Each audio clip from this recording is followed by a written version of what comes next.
Jubi's creative ഹബിൻ്റെ പുതിയ വീഡിയോയിലേക്ക് എല്ലാവർക്കും സ്വാഗതം. ഇന്ന് നമ്മൾ നമ്മുടെ കുഞ്ഞു നന്ദിയാർവട്ടമില്ലേ, നമുക്കൊക്കെ ഇഷ്ടമുള്ള എപ്പോഴും പൂക്കൾ തരുന്ന കുഞ്ഞു നന്ദിയാർവട്ടം, അതിൻ്റെ പ്രൊപ്പഗേഷനും അതിൻ്റെ വെർട്ടിക്കൽ ഗാർഡനായിട്ട് ചെയ്യുന്നതാണ് ഞാൻ നിങ്ങളെ കാണിക്കുന്നത്. അപ്പോൾ ഇത് കണ്ടില്ലേ, ഈ പ്ലാന്റ് എങ്ങനെ വേണം നമുക്ക് ഇതുപോലെ ഷേപ്പ് ചെയ്തൊക്കെ നിർത്തി നല്ല ഭംഗിയാക്കി നിർത്താം. അതുപോലെ തന്നെ അല്ലെങ്കിൽ നമുക്ക് വെറുതെ പോട്ടിൽ നടാം. സ്ഥലമുള്ളവർക്കാണെങ്കിൽ ഇതുപോലെ നമുക്ക് നല്ല ഭംഗിയായിട്ട് വെട്ടി നിർത്തിയാൽ നല്ല രസമായിരിക്കും കാണാനായിട്ട്. ഇത് 10, 15, 20 വർഷത്തോളം ലാസ്റ്റ് ചെയ്യുന്ന പ്ലാന്റും കൂടെയാണ്. അപ്പോൾ ഇവിടെ അതിനുവേണ്ടി ഞാൻ കുറേ കട്ടിങ്സ് എടുത്ത് വെച്ചിട്ടുണ്ട്. കട്ടിങ്സ് എന്ന് പറഞ്ഞാൽ ഒരു പഴയ പ്ലാന്റ് കട്ട് ചെയ്തിട്ട് കളയാൻ പോയപ്പോൾ അത് എടുത്ത് വെച്ചതാണ് കേട്ടോ. അപ്പോൾ കുറേ അധികമുണ്ട്. അപ്പോൾ ഇതാണ് നമ്മളിന്ന് നടാൻ പോകുന്നത്. അപ്പോൾ എങ്ങനെയാണെന്ന് നമുക്കൊന്ന് കണ്ടിട്ട് വരാം. ഇപ്പോൾ പോട്ടി മിക്സ് റെഡിയാക്കി വെച്ചിട്ടുണ്ട്. പോട്ടി മിക്സിൽ കൊക്കോപ്പീറ്റ്, കുറച്ച് മണ്ണ്, പിന്നെ കുറച്ച് ചാണകപ്പൊടി, അത്രയാണ് എടുത്തിരിക്കുന്നത്. ഇത്തിരി വേപ്പ് പിണ്ണാക്കും കൂടെ ആഡ് ചെയ്തിട്ടുണ്ട്. വേപ്പ് പിണ്ണാക്ക് കീടനാശിനിയും കൂടെയാണല്ലോ. അപ്പോൾ നന്നായിട്ടൊന്ന് മിക്സ് ചെയ്ത് കൊടുക്കാം. അപ്പോൾ നന്ദിയാർവട്ടം നമുക്കറിയാം 2 തരമുണ്ട്. നമുക്ക് നേരത്തെയൊക്കെ നമ്മുടെയൊക്കെ വീട്ടിലുണ്ടായിരുന്നു നല്ല സ്മെല്ലുള്ള നന്ദിയാർവട്ടത്തിൻ്റെ പൂവ്. അത് കണ്ണിനൊക്കെ ട്രീറ്റ്മെൻറ്റിലൊക്കെ ആയുർവേദ ട്രീറ്റ്മെൻറ്റൊക്കെ ഉപയോഗിക്കാറുണ്ട്. വേറെയും പല മരുന്നായിട്ട് ഇത് ഉപയോഗിക്കാറുണ്ട്. പക്ഷേ ഇതല്ല, ഇത് നമ്മൾ വെറുതെ നമ്മുടെ വീട്ടിൽ അലങ്കാര ചെടിയായിട്ട് വളർത്തുന്ന നന്ദിയാർവട്ടമാണ്. ഇത് പണ്ട് മുതലുള്ള പ്ലാന്റ് തന്നെയാണ്. അപ്പോൾ നമ്മുടെ പോട്ടിൽ കുറച്ച് പോട്ട് മിക്സൊക്കെ നിറച്ച് കൊടുത്തിട്ട് ഇതിനകത്തേക്ക് വെച്ച് കൊടുക്കുന്നുണ്ട്. ഇത് നേരത്തെ എനിക്കുണ്ടായിരുന്ന ഒരു പ്ലാന്ററാണ്. ഈ പ്ലാന്റർ ഒത്തിരി നാൾ ലാസ്റ്റ് ചെയ്യും. നമുക്ക് മാറി മാറി ചെടികൾ നടാം.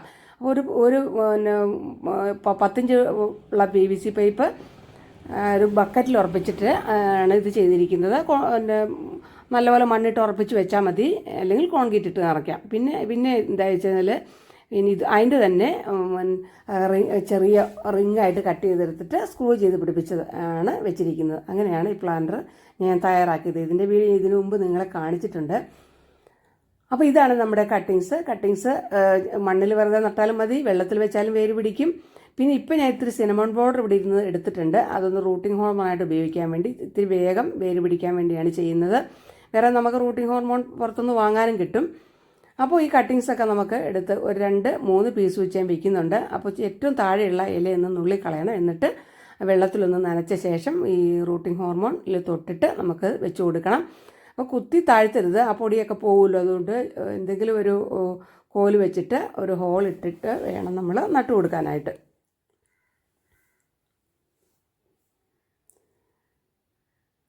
അപ്പോൾ ഈ ഇന്നത്തെ വീഡിയോ നിങ്ങൾക്ക് യൂസ്ഫുൾ ആയെങ്കിൽ നിങ്ങളൊന്ന് ലൈക്ക് ചെയ്തേക്കണേ. അതുപോലെ തന്നെ കൂട്ടുകാർക്കും ഫാമിലി മെമ്പേഴ്സിനൊക്കെ ഒന്ന് ഷെയർ ചെയ്ത് കൊടുക്കണം. എൻ്റെ ഫേസ്ബുക്ക് പേജ് ഫോളോ ചെയ്യാത്തതൊന്ന് ഫോളോ ചെയ്യണേ. നിങ്ങളുടെ കമൻറ്റുകൾ തീർച്ചയായിട്ടും അറിയിക്കണം. നിങ്ങളുടെ കമൻറ്റും ലൈക്കും ഒക്കെയാണ് ഞങ്ങൾക്ക് ഇത് വീഡിയോകൾ ചെയ്യാനുള്ള പ്രചോദനം തരുന്നത്. അപ്പോൾ ഇത്രയും നാൾ നിങ്ങൾ തന്ന സപ്പോർട്ടിന് നന്ദി അറിയിക്കുന്നു. വീണ്ടും നിങ്ങളുടെ സപ്പോർട്ട് പ്രതീക്ഷിക്കുന്നു. അപ്പോൾ നമുക്ക് പ്ലാന്റുകളെല്ലാം നമുക്ക് നട്ടുകൊടുക്കാം. ഇതിന് വെള്ളം ഒഴിക്കുന്നത് വെച്ചാൽ അത്യാവശ്യം നല്ല വെള്ളം വേണ്ട പ്ലാന്റാണ് കേട്ടോ ഇത്. അപ്പോൾ ഇതാണ് നമ്മുടെ ഫൈനൽ ലുക്ക്. ചെടികളെല്ലാം നട്ട് നല്ല ഭംഗിയായിരിപ്പുണ്ട്. ഇനി ഒരു 3-4 ദിവസത്തേക്ക് ഇത് തണലത്ത് തന്നെ വെക്കണം. എന്നിട്ട് വേര് പിടിച്ചതിന് ശേഷം മാത്രം ചെറിയ വെയിൽ കിട്ടുന്നിടത്തേക്ക് മാറ്റണം. പിന്നീട് ഒരാഴ്ചയ്ക്ക് ശേഷം മാത്രമേ 1-2 ആഴ്ചയ്ക്ക് ശേഷം മാത്രമേ നല്ല വെയിലത്തേക്ക് വെക്കാവുള്ളൂ. വെള്ളം ആദ്യമൊക്കെ നമ്മൾ സ്പ്രേ ചെയ്ത് കൊടുക്കാവുള്ളൂ. പിന്നീട് വേര് പിടിച്ചു എന്നുറപ്പായ ശേഷം നമ്മൾക്ക് വെള്ളം ഒഴിച്ചു കൊടുക്കാവുന്നതാണ്. അപ്പോൾ നമുക്ക് വെള്ളം ഇതിൽ സ്പ്രേ ചെയ്ത് കൊടുക്കാം.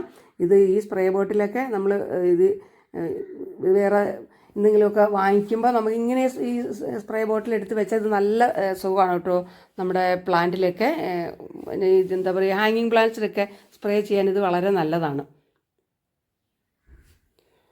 അപ്പോൾ അടുത്ത യൂസ്ഫുള്ളായ നല്ലൊരു വീഡിയോയിൽ നമുക്ക് വീണ്ടും കാണുന്നവരെ എല്ലാവർക്കും good bye. Thanks for watching.